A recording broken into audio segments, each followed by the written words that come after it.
जिनकी शादी हुई है वो पिथौरागढ़ में है, एक बात ऐसे परिवार में हुई है जो पिछले कई पीढ़ियों से उन्होंने गांव को नहीं छोड़ा है और अभी कुछ पिछले शादी से कुछ समय पहले ही मेरे हस्बैंड दिल्ली आके बसे हैं।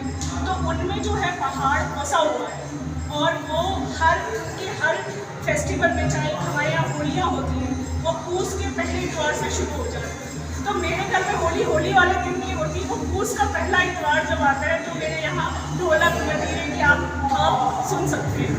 तो इस तरह से ही मुझे रामायण और रामलीला का परिचय मिला कि इस तरह से रामलीला होती है। जब हम बहुत छोटे थे तो अजवाल पार्क में रामलीला जो है वहाँ पर जो रामलीला होती थी तो यहाँ की रामलीला से बिल्कुल अलग थी, जो हमने देखी है डायलॉग्स में देखी है। और जब मैंने इन लोगों से सुनी अपने ससुराल वालों से तो उसमें गायन शैली को लिया गया और ये मेरे लिए बहुत अलग अनुभव था, क्योंकि अभी तक जो हमने देखा था कि डायलॉग्स बोले जा रहे हैं, संवाद हो रहे हैं, और अब जो इन्होंने मुझे बताया वो गाने के फॉर्म में बताया और बहुत मज़ा आया। अभी आप मेरी बच्ची से मिलेंगे तो उसको एक एक गाना याद है, एक एक पात्र का संवाद याद है, तो ये बहुत अलग अनुभव था।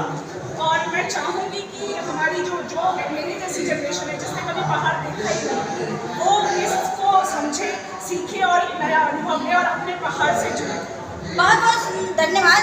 आप जो महिलाएं घर में बैठी होंगी, हम जैसी महिलाएं, जैसे कि मैंने अयोध्या की रामलीला कवर किया, लवकुश रामलीला किया, छोटी मोटी करोल बात जैसी हर कई रामलीला ऐसा है कि मैं 16 साल से कवर कर रही हूँ। यहाँ आने के बाद एक नई दृष्टि मिली, उसका मेन संदेश क्या देना चाहिए? मैं ये देना चाहूँगी कि जो उत्तराखंड के लोग हैं स्पेशली उनके लिए कहना चाहूँगी कि जो हमारी जनरेशन है जो दिल्ली और शहरों में बसती है, उनको एक अपनी जो इतिहास है उससे जुड़े रहना चाहिए।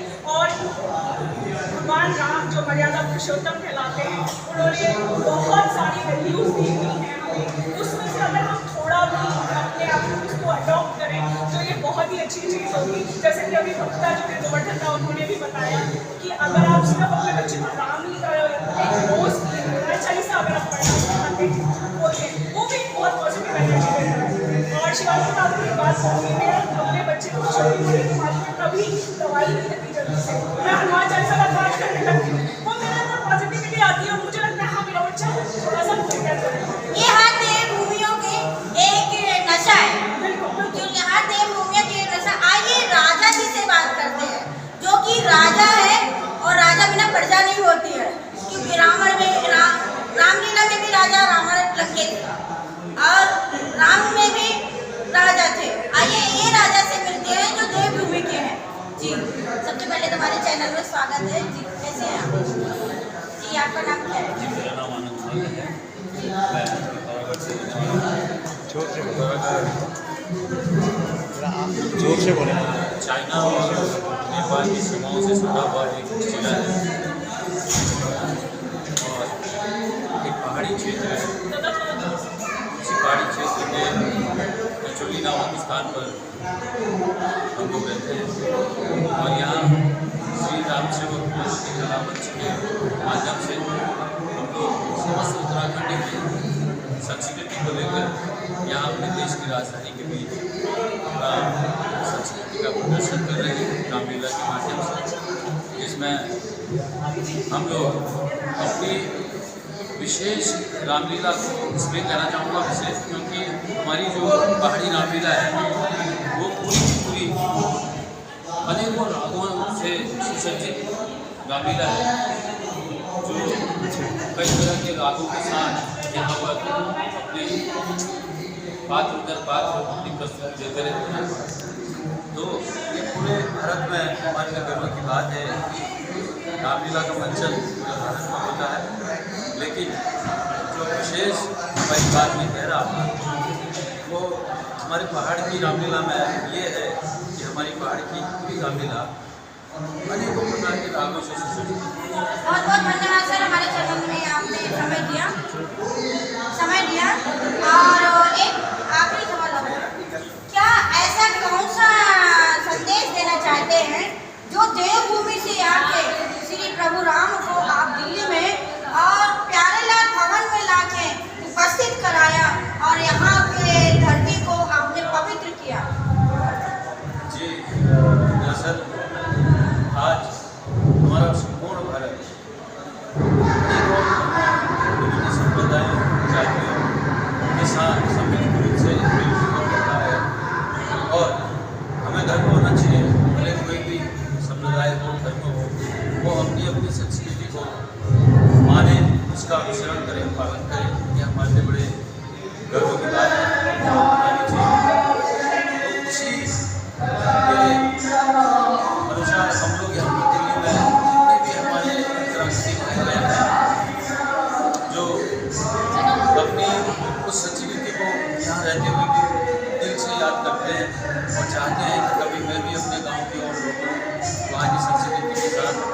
मैं भी थोड़े दिन बिताऊँ, लेकिन समय यानी कि समय के अभाव के चलते वो लोग इस तरह के आयोजनों से दूर रहते हैं, वहाँ सम्मिलित नहीं हो पाते हैं। तो उन लोगों को यहाँ पर हम दिल्ली में वो सुविधा या कहिए उनकी वो संस्कृति उन लोगों के नज़दीक लाकर उन लोगों को यहाँ पर उस पुरानी संस्कृति से रूबरू करवाते हैं। बहुत बहुत धन्यवाद सर हमारे चैनल में बात करने के लिए। राजा तो वही है, हम आपसे छोटे हैं, हमारे ऊपर भी आशीर्वाद होना चाहिए। जी सर आइए, आपका भी हमारे चैनल पे बहुत बहुत तहे दिल से स्वागत है। जी आपको रामलीला कैसी लगी? और बहुत सुंदर मंचन। मैंने जो पहाड़ों का ना एक जो संकल्प है उसको विकल्प के रूप में यहाँ पर देखा है। ये 2 दिवसीय रामलीला थी। इस रामलीला में देख पाता हूँ कि दो ऊर्जाएँ हैं। एक ऊर्जा है भगवान राम की और दूसरी है एक रावण की। एक और दाशरथी राम है, जहाँ के दशरथ के 10 बुराइयों को मिटाने के लिए उनका रथ चलता है।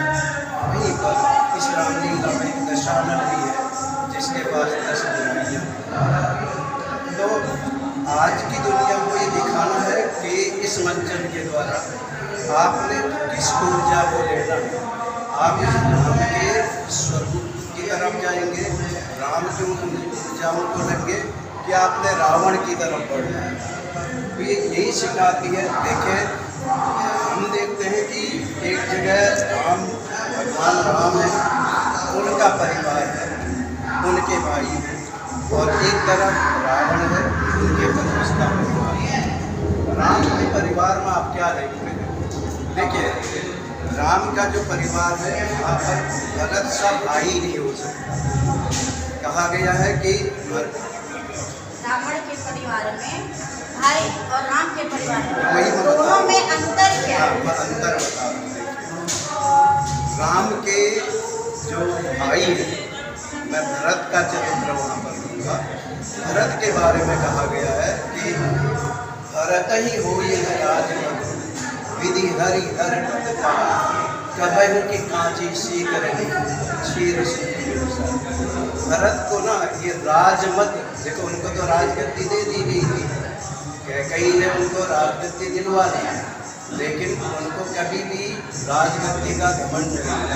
देखिए, भरत के बारे में कहा गया कि उनको राजगद्दी का कभी भी घमंड नहीं होगा, चाहे उनको विधि मतलब ब्रह्मा विष्णु महेश का भी पद क्यों नहीं। एक तरफ ऐसा भाई है, देखिए, जो खड़ाऊ लेकर के जाता है, दूसरी तरफ एक भाई है जिसको रावण की जो हठधर्मिता है, जो उसका घमंड है, उसका चूर करने के लिए वह स्वयं राम से मिलता है। ये अंतर है।